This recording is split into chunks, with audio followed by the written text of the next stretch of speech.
all, Sitaram, and a pleasant good morning to all of our viewers and listeners, and welcome to another edition of the program Addiction and Recovery. I'm your moderator this morning, Jason Glue, and some wonderful inspirational videos this morning. A physical activity to control that recovery, on that path to recovery, physical activity can help. So without further ado, let's welcome the host to the program Addiction and Recovery, Mr. Ramnes Dwarka. Sitaram, sir. I'm Jason, and thank you for having me on the program. And let me join with you in welcoming all our listeners, both in Trinidad and Tobago and worldwide, as indeed this program is uh, broadcast and televised to a lot of places on the various media houses, Facebook, YouTube, and so on. And as I keep reminding our listeners, those of you who don't have the time to stay for the whole program, you can always again access the program at 10 p.m. tonight on the same station. And then you can also access the program on YouTube as it soon after it is posted on the various media houses. And yes, I want to thank the staff and yourself, Jason, for the videos that you all source and precede the program. And just let me add to what was said. Dopamine, for those people who are unaware, dopamine is that substance that is released in the brain. It's a chemical that makes us feel happy. So if you went to church or you went to temple and you participated in the singing and all of that and clapping and all of that, and you feel happy, it is because the brain released a little dopamine. The same thing happened if you went to play a match and you made a lot of runs. These days we have cricket going on, or your side win the match and you felt happy. It is because your brain released a little dopamine. If the brain did not do that, you will remain apathetic. You will not have the feeling of happiness. But alcohol and drugs do the same thing, and they do it much faster because you will have to wait until the match is done before you could, feel good about the results. However, within minutes or seconds, depending on which one of the drugs you're using, you can get the dopamine release. And for instance, with a drug like cocaine, the first time a person uses crack cocaine, all the dopamine they had stored up in their brain since they were born, all gets released. It as though it opens the floodgate. So a person who has never used cocaine, crack cocaine, will never ever be able to imagine what that feels like. And this is why the person who has become, it is very easy to become addicted to a drug like that because you never forget the experience. And you would have heard people saying, cocaine addicts keep looking for that head, that feeling, and they'll keep going on using again, hoping to get it. But you'll never be able to get that high because you'll never have so much dopamine saved up. So dopamine could be released by chemicals, but it could also be released by attitudes and behaviors. And so too, when we exercise, dopamine is released. But one other thing is happening when we're doing exercise, Jason. A lot of times when we're anxious or depressed, we don't feel to go to the gym. We don't feel to engage in exercise because there is an inverse relationship between our breath pattern and our mood, our state of mind. So you notice when you're angry, Jason, how you breathe very rapidly.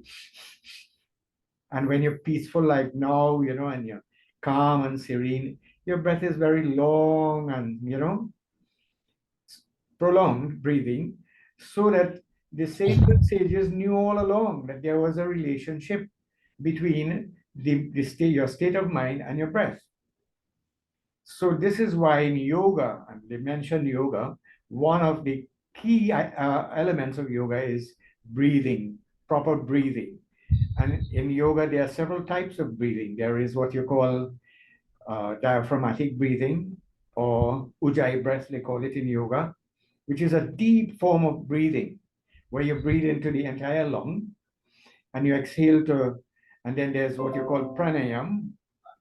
There is also Bhastrika, various breathing techniques that can enhance a person's ability. They're able to change their mood because your mood is tied up to the breathing. Now, while we don't have any control over our thoughts, what thought come into our mind, we do have control over our breathing, so that we can, at will, we can change our breathing pattern. And as a result, this is why when you go to a trauma center, you'd find, even though the nurses may not know why they do this, but if a person is panicking or having a panic attack, and they will tell you, all right. And sometimes they give you a brown paper bag to breathe into. And they say, okay, breathe into the bag because it breaks your breathing rhythm. And once you can change your breathing pattern, your mood will change. That's a real secret behind it. So when we exercise, of course, when we run, we jog, we exercise, we have to change our breathing pattern.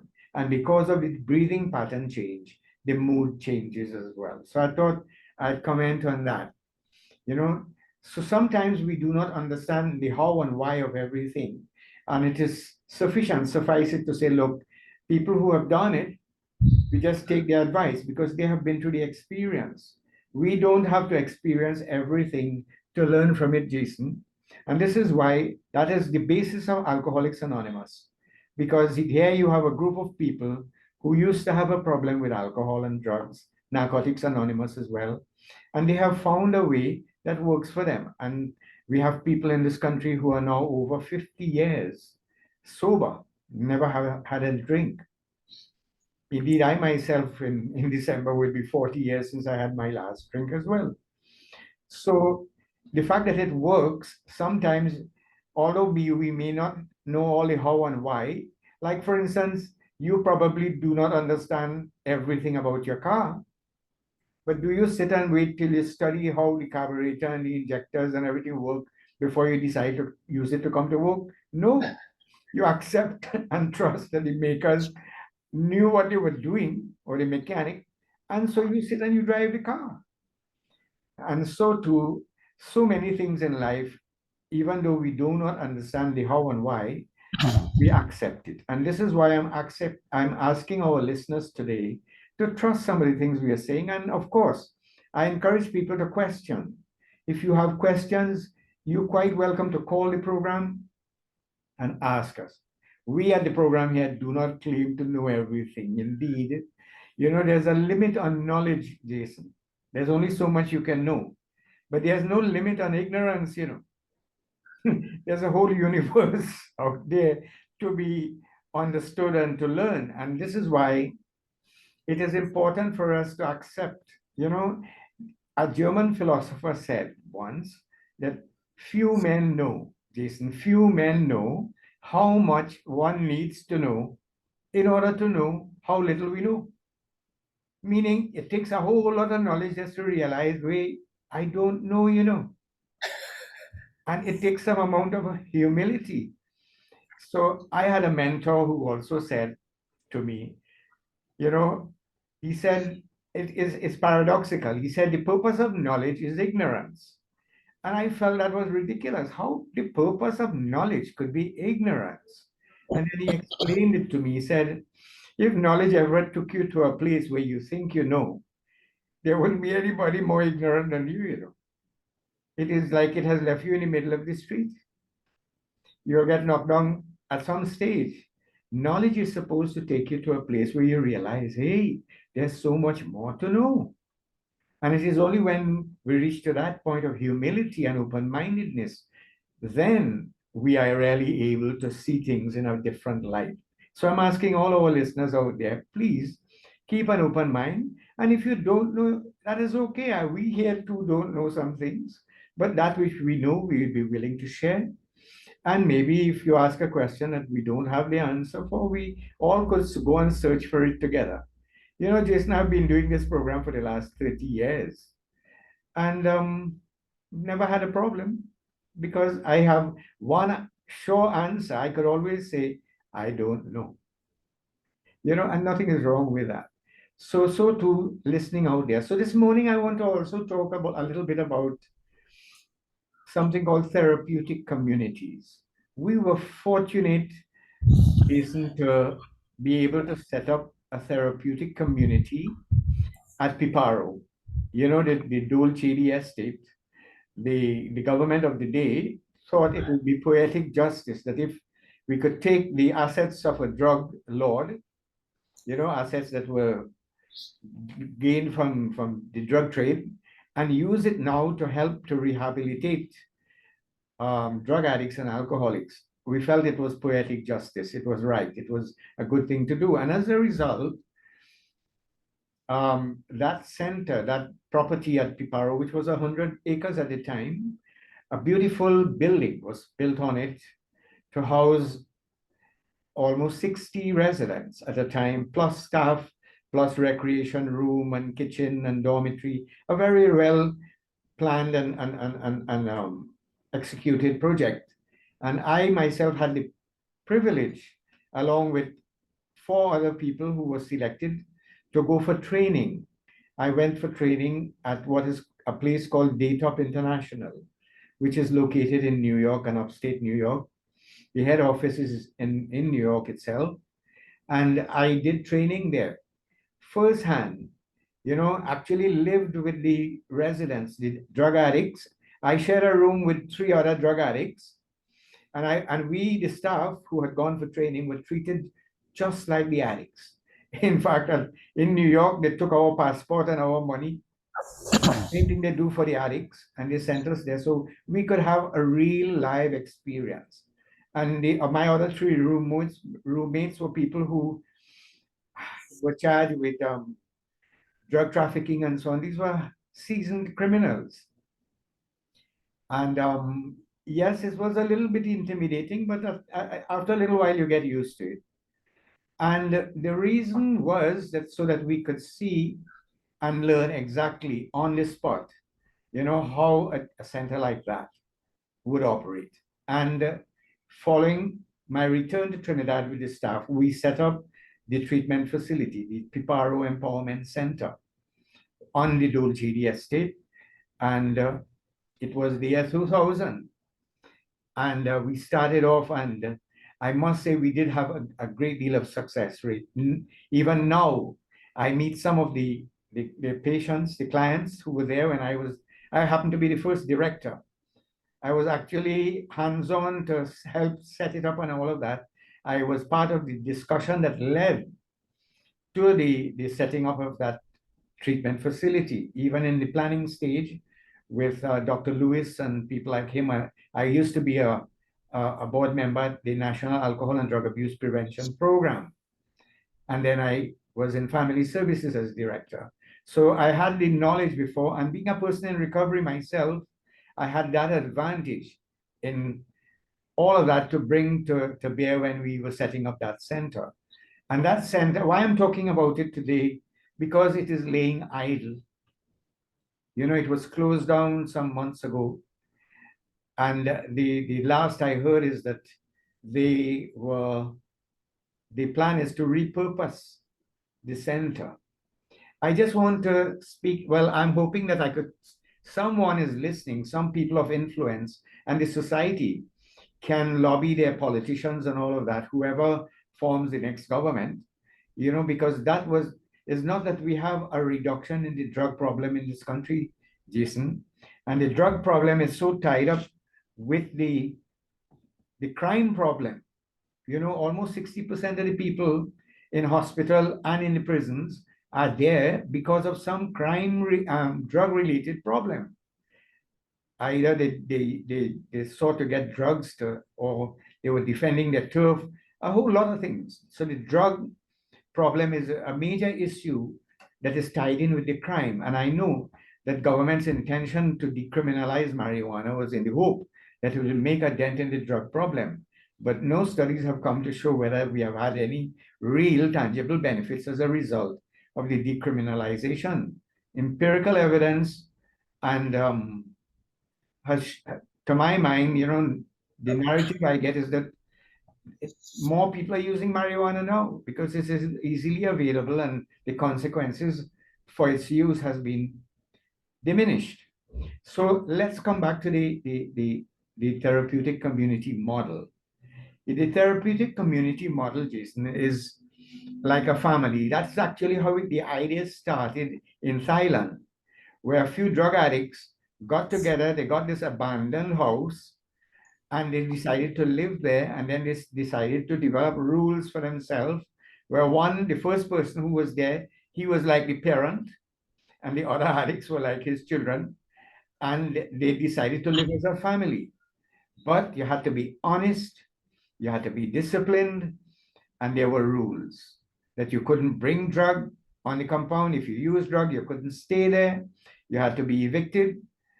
And eventually, the model was very successful because it was being managed by addicts and alcoholics themselves. And so it picked up worldwide, and in New York, several therapeutic community models now centers have been set up. And the one that I went to was Daytop. And coming from there, we set up the center at Piparo. At the time when we started, the demand for space and treatment was so heavy, and it still continues to be, because even as we speak today, there's a waiting list at Cora Hospital, the only other national drug treatment center. You have to go and you can't get readily admitted, and you have to put your name on a waiting list. And that is a real problem, because when a drug, I've said this in the last program, when a drug addict makes up his mind to go and seek help, there must be facility right there available, because these people are so fickle that they'll change their mind, as soon as they start to feel withdrawal symptoms, by the next hour they change their mind. So when they make up their mind to go for help, it is important that help is available. So how the therapeutic community model works. All right, let me just start from, we were taking only homeless people because we saw them as being the most critical, the most urgent. So there were people, I would go every week to the Center for Displaced Persons that is right there at Riverside Car Park now.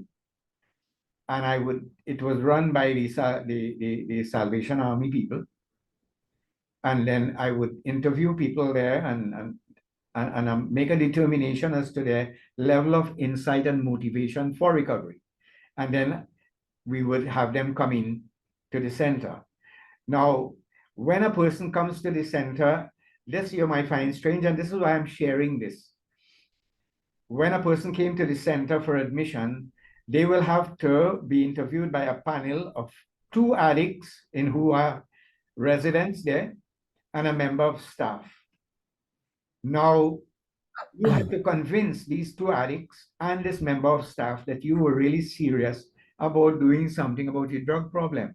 And I'll tell you something, even though I'm a professional, addicts in recovery are experts when it comes to making an assessment as to whether another person is serious or not.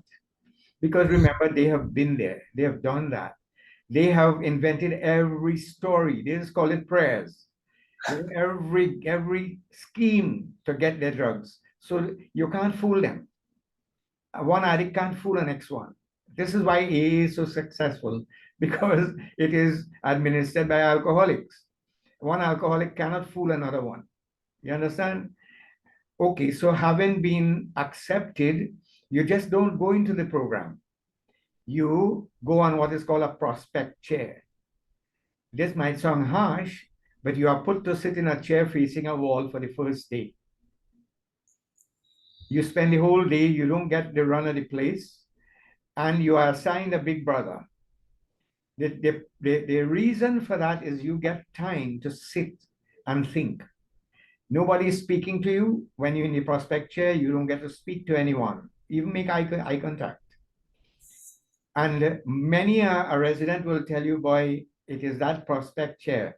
I sat there and I thought, look where I have come to. What has brought me here? Why am I here? And it is because of my drug use. You understand? And yes, he's taken to lunch.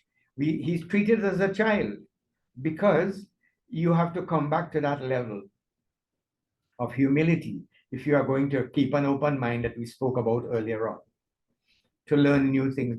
And for people in recovery, Jason, discipline is the most important thing.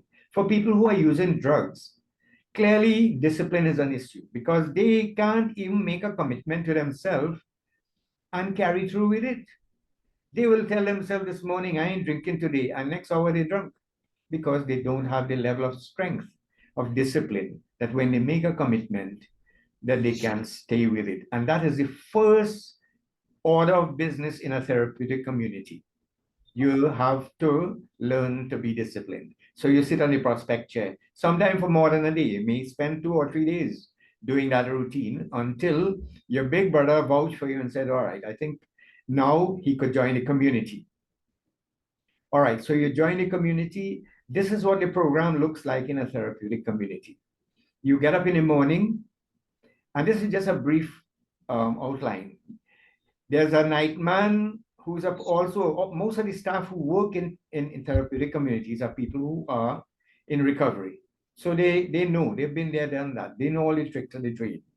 So the night man, who is a paid staff, he will pass on the corridor and he'll say, feet on the floor. And when he goes down the corridor and he's coming back, everybody must be out of the bed, you know. That is what feet on the floor mean.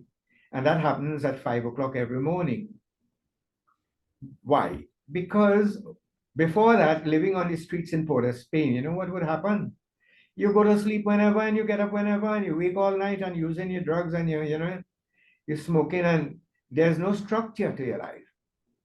So here you are going to be reintroduced to structure. Feet on the floor at 5, you get up. Then you come to the kitchen, you may have a cup of tea, right? Everybody's up and they go into the garden. If it was 100 acres of land, they'll go into the garden. Sometimes we had introduced yoga as well. We didn't call it yoga because some people have a prejudice against it. We just called it quiet time instead of calling it meditation. So you do stretches and you do had quiet time. And then you had your tea and you go in the garden. You work so that you could feel justified when you sit to eat that you actually earned your keep. You understand? You didn't feel like you had to be obligated to anyone. You feel a sense of purpose, and that is where the exercise was important, as was described before we started the program. The yoga and the meditation. Meditation, I have spoken about already, but quickly it gives you a chance to look at your mind, how the mind is working. And gradually with meditation and breathing techniques, one is able to quiet themselves down. It is a very effective way of dealing with depression and anxiety. But I'm just describing the program briefly here. And then you'd come back and you would have showers. All showers, you have 5-minute showers. You have staff who is timing you all. And when you go into the shower cubicle and you finish, you need to leave it as clean as you met it. So you have to also dry the walls. You have to make sure there's no hair on the ground. Cleanliness is critical in the therapeutic community.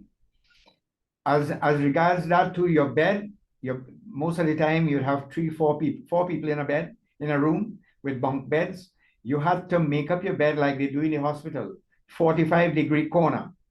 And it must be smooth and properly made.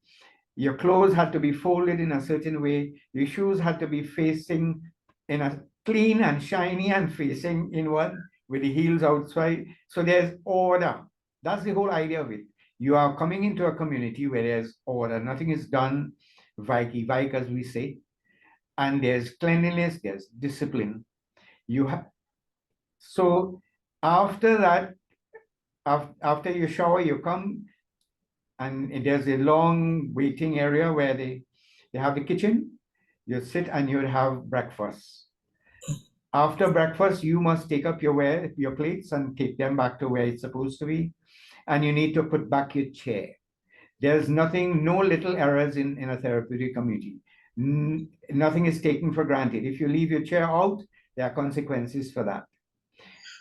Now, as I said, consequences, the addicts, the residents there, they are taught finally consequential thinking, that for whatever we do in life, there are consequences.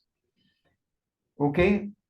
So you learn, and that is the way you are able to make the connection between your drug use and your current situation, to develop insight into the consequences of your behavior then and even now. Now you are in recovery, you have to make the sacrifice. You have to postpone the gratification to make sure that you don't act on impulses and do the wrong thing. And postponement of gratification is at the root of drug addiction, because that is what most addicts and alcoholics couldn't do. They want to feel good, and they want to feel good right now. So they couldn't postpone the gratification. And this is why, rather than exercise and go to the gym and listen to a song to feel better, they go and take a smoke or a drink and transform themselves right away. So one has to learn now how you reinforce this thinking. There are policies that everyone knows, the rules of the center. You are not supposed to throw a paper on the ground and leave it, or garbage, or you can't leave your chair out when you get up. You have to put it back in. You can't spill things on the floor. You can't hide and smoke or bring drugs on the compound. You can't misbehave. You can't be disrespectful to each other and staff. So there are policies, and any infringement. All right, let's take a classic one. Nobody's watching, and they drink a soft drink or something or water, and they throw the bottle in the bush or in the grass or in the compound somewhere. And someone else go and finds this bottle.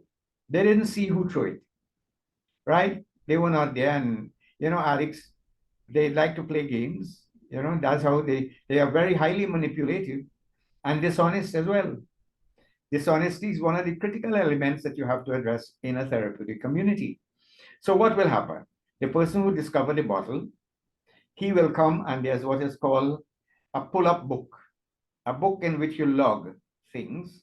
So he will write in that book who is the person or persons who threw the water bottle in front of or wherever he found it. He will log that in. After breakfast every morning, there is what they call a community meeting. At the community meeting, staff is there and all the residents are sitting in the audience. Sometimes there were 40, 50 people. And the staff is going to take the logbook, the pull-up book, and he will read the pull-ups. Like he would say, for instance, who is the person or person who threw the water bottle? The whatever brand. He will be detailed in the grass in front of the OT center or whatever, where they found it. And of course, the new person or the person who did it, he don't want to take the consequences for it. So he will not going to say anything. He's not going to get up and own up. All right. Initially, that's the response, because that's the problem he had when he was out there. He would never take responsibility for anything wrong that he did. He would always blame someone else. So here he's sitting in the audience and not saying anything. And after a few seconds, he didn't stand up. Somebody else, an older member, an elder in the community, one of the patients who have been there a little while, they would stand up as though they did it. Right? Although they know they did not do it, and sometimes the staff know they didn't do it. And other members would get up and lambast them, and literally insult them sometimes and tell them things like, you think you're still living on the streets. You come here, you say you want to stop using drugs, but look, you're still behaving like a active user, and and tell you things like that. Now, all right, the person who's standing, although he didn't do it, he know he didn't do it, and people know he didn't do it, but he's taking the correction. But the other person who did it is sitting there and listening. And how do you feel? You did the wrong thing, and now you're getting another man insulted. And you sitting here, and you taking that. So in a very quick time, very rare, it actually happens after a little while.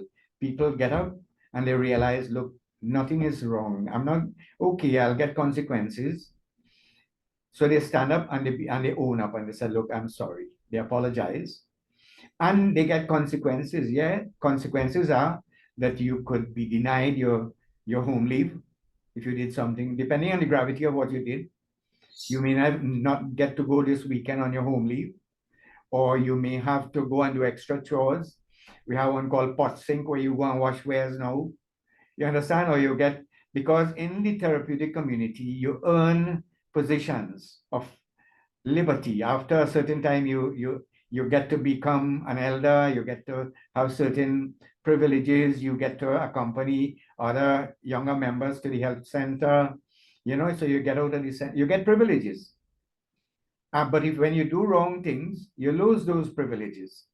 So what happens eventually, Jason, the center becomes self-regulatory, where everybody is watching everybody else to make sure and encouraging them not to do anything wrong, talking to them. Your elder brother is talking, boy, look, after you've done something wrong, because the consequence could be very bad. The worst one is they call, the worst consequence is spare parts. They call you spare parts, meaning when you get to be spare parts, that's this consequence just before you might get discharged.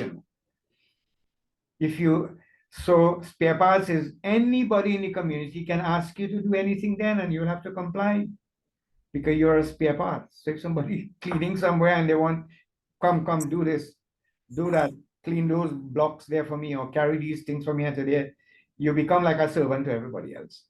There are other consequences too, like you may have to wear a billboard, with a string here on both sides, and on the billboard is written that please help me, I have a problem with being honest. Can you imagine you wearing that and you're walking around in the community for the whole day? Or if you bring drug, or if you're disrespectful to staff and so on, and before we discharge you from the program, we may put you back on the prospect chair. Sit down there and think whether you really want to stay here, you don't want to stay. And if you don't want to stay, say so, and we send you out. And now the whole center is run, the staff and everyone, they have to also set the example.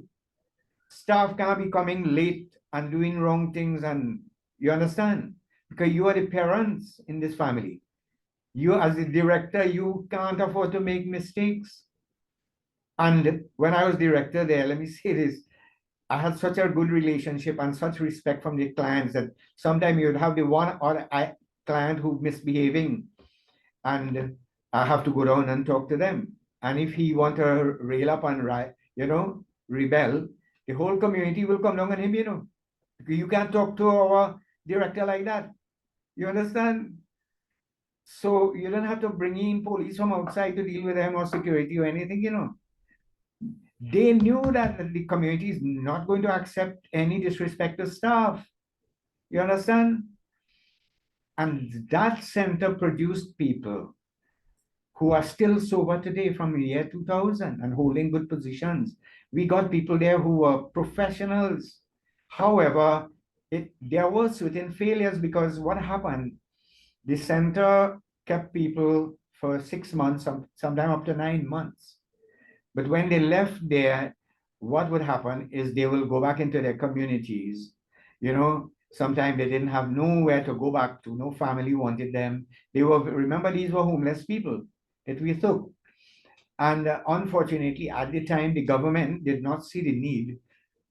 A requirement for therapeutic communities is that you have a halfway house, so that when they leave Piparo, they could have gone and stayed somewhere else, now sober and clean, and go to work from there, because to stay in Piparo and go to work was very difficult. And the government changed, and the rest of the story is history. Now they have abandoned such a valuable project. Because originally, Jason, that project was set up to be an alternative to custody program, which it still can be. And I'm hoping that listeners, somebody of influence, will pick this up with their representatives and insist that we do this. Because what would happen, Jason, is if all these young people or old people or anyone appearing before the court for any criminal offense, be it larceny or shooting or whatever, and once the judge realizes that it had the underpinning reason was drug addiction, that's the reason why you got into the trouble. The judge could have, and we have the legislation here already there, the magistrate could refer you to Piparo, could have. I'm saying it can be done. where if you give a client, a person sitting before you, the option, well, look, go to Piparo and do something about your drug addiction, or go to jail, every person is going to choose Piparo. And they will go there, and then every week the social worker at Piparo would send a report to the magistrate, the probation department of the magistracy, saying, look, this John Thomas, who was sent to us, is doing very well. He's applying himself to the program.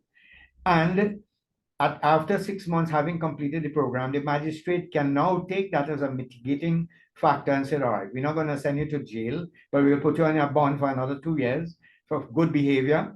And so we could save people's lives. When you send people to jail, you know what happened? Jail has become a university to breed more criminals, I can tell you that because in my training, I worked as a parole officer in Jamaica in the prison system. I work with the prison system here as well. I know what happens. In matter of days, a new man going in there, he learns all the ropes, how to break in people's house, and he makes friends with hardened criminals, and the hardened criminals use these young people because they will be out in a few days to carry wires for them, messages that is, or to even put down work for them. And this is how there are some dons in the prison who run in an empire outside because they have so many people outside who doing their bidding. And in Trinidad, we call it calling the shots.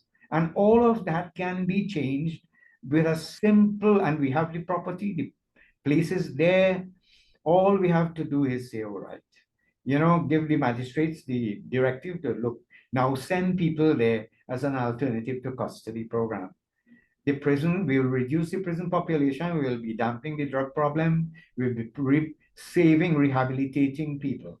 Now, does this make sense, Jason? A lot.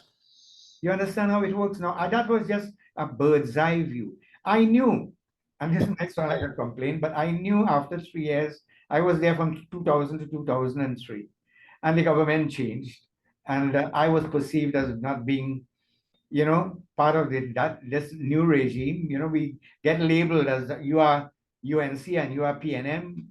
So immediately, my contract was not renewed because I was perceived as being opposition, and someone else was put in the place there who, did not have the experience, did not have the training that I went through, and this center started to go down.